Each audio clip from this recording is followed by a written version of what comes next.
ఆంధ్రప్రదేశ్ రాష్ట్ర పౌర సమాజపు ఆశీస్సులతో ఎన్డీఏ కూటమికి దక్కిన ఘన విజయం. 5 సంవత్సరాల జగన్మోహన్ రెడ్డి పరిపాలనా హయాం నాటి అస్థిరత, అశాంతి, అలాగే విధ్వంసం,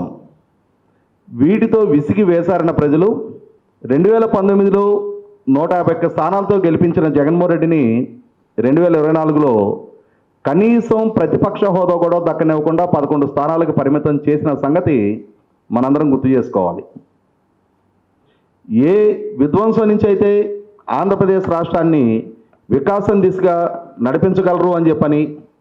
ఏ అస్థిరత నుంచి సుస్థిరత దిశగా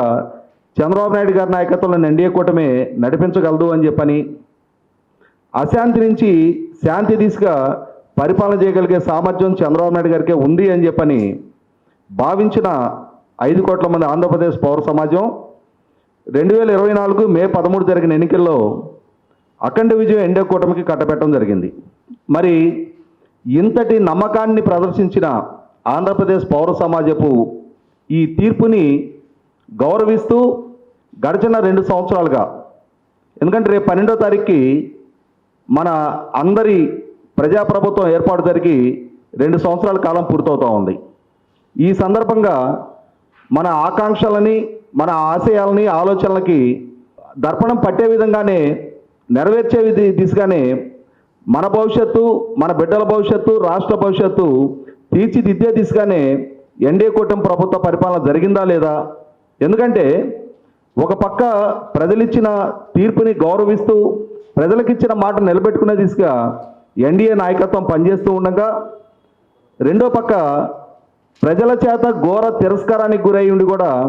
జగన్మోహన్ రెడ్డి, ఆయన పార్టీ, వాళ్ళ సొంత మీడియా, వాళ్ళ సోషల్ మీడియా ప్రభుత్వం మీద ముప్పేట దాడి చేసే ప్రయత్నం చేస్తూ ఉంది. 2 సంవత్సరాల వెన్నుపోటుగా ఈ ప్రజలిచ్చిన తీర్పుని వైసీపీ పరిగణిస్తూ వాళ్ళ రాజకీయ కార్యకలాపాలు నిర్వహిస్తున్న సందర్భంగా అసలు ఈ 2 సంవత్సరాల కాలంలో ఎన్డీఏ కూటమి ప్రభుత్వం చంద్రబాబు నాయుడు గారి నాయకత్వంలో పవన్ కళ్యాణ్ గారు ఉప ముఖ్యమంత్రిగా, భారతీయ జనతా పార్టీ సైద్యతోటి కేంద్ర రాష్ట్ర ప్రభుత్వాలు కలిపి రాష్ట్రంలో ఏ స్థాయి అభివృద్ధి చేశారు, ఏ స్థాయి సంక్షేమాన్ని అమలుపరిచారు, ఏ స్థాయి సుపరిపాలన అందించారు అనేది మీకు విడమర్చి చెప్పే లక్ష్యంతో నేను ఈ ప్రెస్ మీట్ మాట్లాడుతూ ఉన్నా. ఎన్నికలకు ముందు సూపర్ 6 పేరిట మేము 2023 మహానాడు సందర్భంగా రాజమండ్రి మహానాడు వేదిక నుంచి మేము చేసిన వాగ్దానాన్నే ఎన్డీఏ కూటమి మేనిఫెస్టోలో కూడా పొందుపరచడం జరిగింది. అందులో మేము చాలా కీలకంగా చేసిన వాగ్దానాలు ప్రస్తుతం అమల్లో ఉన్న పెన్షన్ పెంపుదల, అలాగే మహిళలను దృష్టిలో ఉంచుకొని ప్రతి మహిళకి, ప్రతి ఇంటికి కూడా సంవత్సరానికి 3 గ్యాస్ సిలిండర్లు ఉచితంగా ఇస్తాము అని చెప్పని, అలాగే రైతాంగాన్ని దృష్టిలో ఉంచుకొని అప్పటి వరకు అమల్లో ఉన్న జగన్మోహన్ రెడ్డి ప్రభుత్వం ఎన్నికలకు ముందు 2019లో తానే 12,500 రూపాయలు ఇస్తాను, కేంద్ర ప్రభుత్వం 6,000 రూపాయలు ఇస్తున్న దాంతో కలిపి 18,500 రైతాంగానికి దక్కుతాయని చెప్పిన వాగ్దానాన్ని విస్మరించి తాను అధికార బాధ్యతలు చేపట్టిన తర్వాత దాన్ని 13,500కు పరిమితం చేసిన నేపథ్యంలో మాకు కనుక అధికారం దక్కినప్పుడు దాన్ని 20,000 రూపాయలకు పెంచుతాము అని చెప్పని మేము వాగ్దానం చేయడం జరిగింది. అదే సందర్భంలో మా ప్రభుత్వం కనుక అధికార బాధ్యతలు చేపట్టిన పక్షంలో ఇంటిలో ఎంతమంది స్కూల్ ఏజ్ పిల్లలుంటే అంతమందికి తల్లికి వందనం పేరిట ఒక్కొక్కరికి 15,000 రూపాయలు మేము ఇస్తామని చెప్పని వాగ్దానం చేయడం జరిగింది. అలాగే రాష్ట్రంలో ఉన్న మహిళలందరికీ కూడా ఆర్టీసీ బస్సుల్లో ఉచిత ప్రయాణ సౌకర్యం కల్పిస్తాము అని చెప్పని కూడా మేము వాగ్దానం చేయడం జరిగింది. ఈ వాగ్దానాలన్నిటినీ నిలుపుకుంటూ వీటికి అదనంగా ఎన్నికలకు ముందు మేనిఫెస్టోలో పొందుపరచకున్నా కూడా అన్నా క్యాంటీన్ని పునరుద్ధరించడం, అలాగే ఉచిత ఇసుక అమలు చేయటం, ఇట్లా ప్రజా సంక్షేమాన్ని దృష్టిలో ఉంచుకొని నిర్మాణ రంగాన్ని పురోగమించడం కోసం వివిధ చర్యలు తీసుకుంటూ ఉన్న మా ప్రభుత్వం గడిచిన 2 సంవత్సరాల హయాంలో మీకు కొన్ని గణాంకాలు నేను విడమర్చి చెప్తాను. ఎలా అయితే ఇందాకే మనం మాట్లాడుకున్నట్టుగా తల్లికి వందనం పేరిట సుమారుగా 67,27,000 మంది పిల్లల్ని దృష్టిలో ఉంచుకొని ఆ తల్లుల ఖాతాలో ఒక్కొక్కరికి అంటే 15,000 రూపాయల్లో స్కూల్ డెవలప్మెంట్ ఫండ్ 2,000 రూపాయలు తీసేస్తే ఎంతమంది ఆ ఇంట్లో సంతానం ఉంటే అంతమందికి ఒక్కొక్కరికి 13,000 రూపాయల చొప్పున 10,090 కోట్ల రూపాయలు డైరెక్ట్ బెనిఫిట్ ట్రాన్స్ఫర్ ద్వారా ఆ తల్లుల అకౌంట్లో మా ప్రభుత్వ పరంగా జమ చేయడం జరిగింది. ఇదే సందర్భంలో 2024 జూన్ 12 మా ప్రభుత్వం పదవి బాధ్యతలు చేపడితే ఆ పదవి బాధ్యతలు చేపట్టిన మరుసటి అంటే జూన్ 12 పదవి బాధ్యతలు చేపడితే జూలై 1వ తారీఖు నుంచి రాష్ట్ర వ్యాప్తంగా ఉన్న సామాజిక పెన్షన్లని అప్పటి వరకు అమల్లో ఉన్న 3,000 రూపాయల పెన్షన్ని 4,000 రూపాయలు చేయడం జరిగింది. అలాగే ఫిజికల్లీ డిజేబుల్డ్ అంటే దివ్యాంగులకు ఇచ్చే 3,000 రూపాయల పెన్షన్ 6,000 రూపాయలు చేయడం జరిగింది. కిడ్నీ డయాలసిస్ పేషెంట్లకు ఇచ్చే 5,000 రూపాయల పెన్షన్ 10,000 రూపాయలు చేయడం జరిగింది. అలాగే 85% నుంచి 100% డిజేబిలిటీ ఉండి బెడ్ రిడన్ అయి ఉన్న దివ్యాంగులకు ఇచ్చే అప్పటి వరకు అమల్లో ఉన్న 5,000 రూపాయల పెన్షన్ని 15,000 రూపాయలు చేయడం జరిగింది. అంటే దాదాపుగా 62,32,000 మంది సామాజిక పెన్షన్ లబ్ధిదారులకి ఇప్పటికీ ఈ గడిచిన 23 నెలల కాలంలో మా ప్రభుత్వ పరంగా ఇప్పటికీ 65,000 కోట్ల రూపాయలు ఈ పెన్షన్ సౌకర్యంగానే ప్రజలకు అందించడం జరిగింది. బహుశా నేను అనుకోవటం భారతదేశ వ్యాప్తంగా మరి ఏ ఇతర రాష్ట్రంలో కూడా నెలకి 4,000 రూపాయల సామాజిక పెన్షన్ వృద్ధులు కానీ వికలాంగులు కానీ ఒంటరి మహిళలు కానీ ఆఖరికి డప్పు కళాకారులు చేనేత కళాకారులు కల్లుగీత కార్మికులు ట్రాన్స్జెండర్లకు కూడా కలిపి 26 రకాల పెన్షన్లు అందిస్తున్న ఏకైక రాష్ట్రం ఆంధ్రప్రదేశ్ రాష్ట్రం. అదే సందర్భంలో ప్రతి నెల ఇంతటి స్థాయి పెన్షన్ సొమ్ము పంపిణీ చేస్తున్న రాష్ట్రం కూడా ఆంధ్రప్రదేశ్ రాష్ట్రమే. అదే సందర్భంలో ప్రతి నెల 1వ తారీఖు రోజు ఉదయాన్నే పెన్షన్ లబ్ధిదారుల ఇంటి తలుపు తట్టి ఈ పెన్షన్ అందించడం కూడా జరుగుతూ ఉంది. ఎన్నికలకు ముందు జగన్మోహన్ రెడ్డి ప్రభుత్వం వాలంటీర్ వ్యవస్థ లేనిదే పెన్షన్ పంపిణీ సాధ్యం కాదు, చంద్రబాబు నాయుడు గారి ప్రభుత్వం తాను పదవి బాధ్యతలు చేపడితే వాలంటీర్ వ్యవస్థను రద్దు చేస్తారు కాబట్టి పెన్షన్ పంపిణీకి ఇక లబ్ధిదారులు మళ్ళీ తిరిగి పంచాయతీ కార్యాలయాలకు వెళ్లాల్సిందే అని చెప్పని ప్రచారం చేసి మా కూటమి మీద వ్యతిరేకత తెచ్చే ప్రయత్నం చేసినా సరే కూటమి ప్రభుత్వం ప్రజలకిచ్చిన వాగ్దానాన్ని నిలుపుకుంటూ తాము అధికారంలోకి వచ్చిన ఈ 23 నెలలుగా పెన్షన్ లబ్ధిదారుల ఇంటికే పెన్షన్స్ అందిస్తున్న తీరు ఇవాళ దేశానికే ఒక ట్రెండ్ సెట్టర్గా నిలుస్తుందనేది వాస్తవం. ఇదే సందర్భంలో గడిచిన ఈ 23 నెలల మా పాలనా హయాంలో 2024 దీపావళి నుంచి మేము ప్రతి కుటుంబానికి ప్రతి మహిళకి కూడా రాష్ట్ర వ్యాప్తంగా ఉన్న 1,50,00,000 రేషన్ కార్డుదారులందరికీ కూడా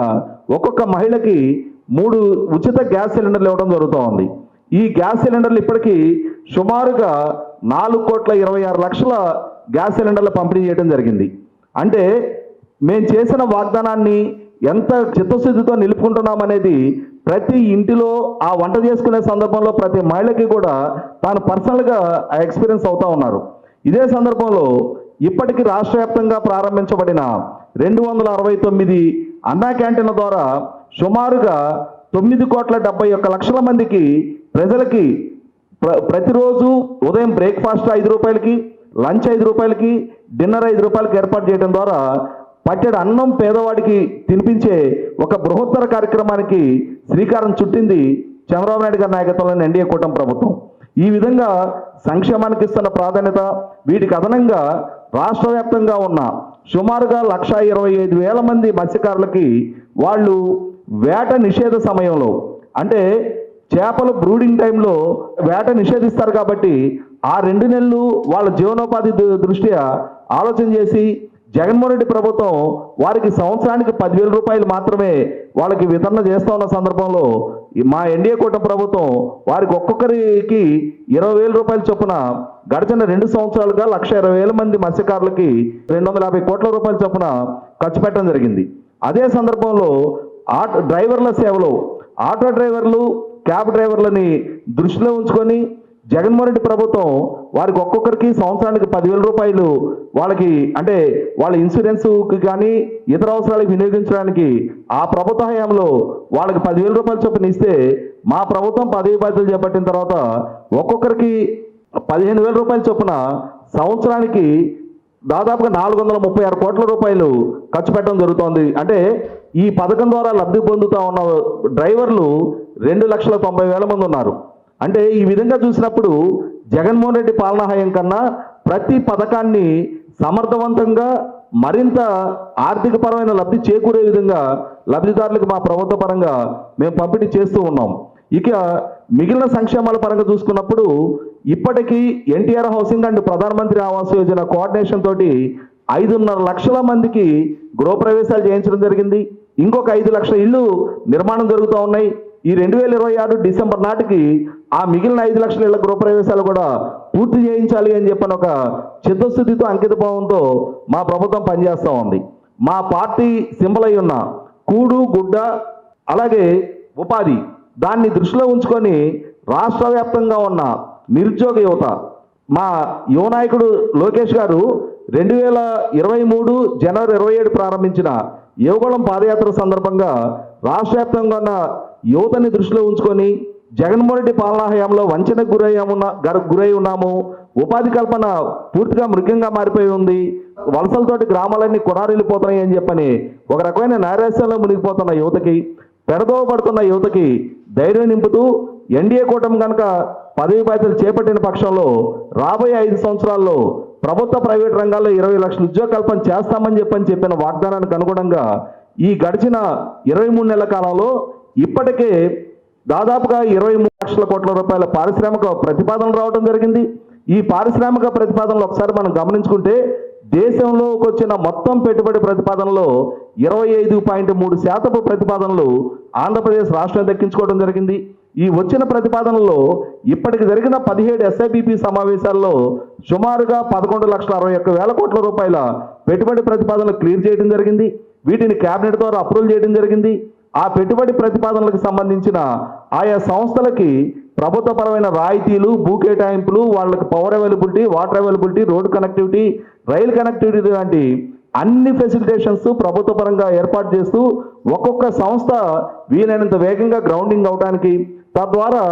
రాష్ట్రంలో ఉన్న నిరుద్యోగ యువతకి లక్షలాది మందికి ఉపాధి కల్పనకి మార్గం సుగమం చేస్తూ ఉన్న తీరు ఇవాళ దేశానికే స్ఫూర్తివంతంగా మా ఎన్డీఏ కూటమి ప్రభుత్వ పాలన జరుగుతూ ఉంది. ఇలా చూసుకున్నప్పుడు ఒక పక్క సంక్షేమాన్ని కొనసాగిస్తున్నాం, రెండో పక్క అభివృద్ధి చేస్తున్నాం. యువతకి మెరుగైన ఉపాధి అవకాశాలు కల్పించడం ద్వారా 20 లక్షల మందికి కనుక మెరుగైన ఉపాధి అవకాశాలు కనుక కల్పించగలిగినప్పుడు తద్వారా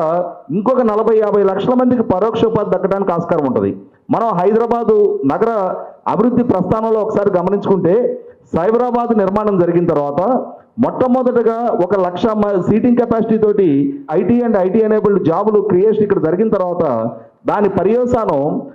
1998 నాటికి ఈ గడిచిన 28 సంవత్సరాలుగా హైదరాబాద్ నగరం అభివృద్ధి ఏ దిశగా ఏ స్థాయిలో అభివృద్ధి చెందిందో, హైదరాబాద్ నగర ఆర్థిక ముఖ చిత్రం ఎలా మారిందో, ఇక్కడ హైదరాబాద్ నగరం నుంచి సమకూరుతున్న ఆదాయం తెలంగాణ ప్రభుత్వానికి ఏ స్థాయిలో వనగూరుతుంది అనేది మన కళ్ళ ముందు కనిపిస్తూ ఉన్న అక్షర సత్యం.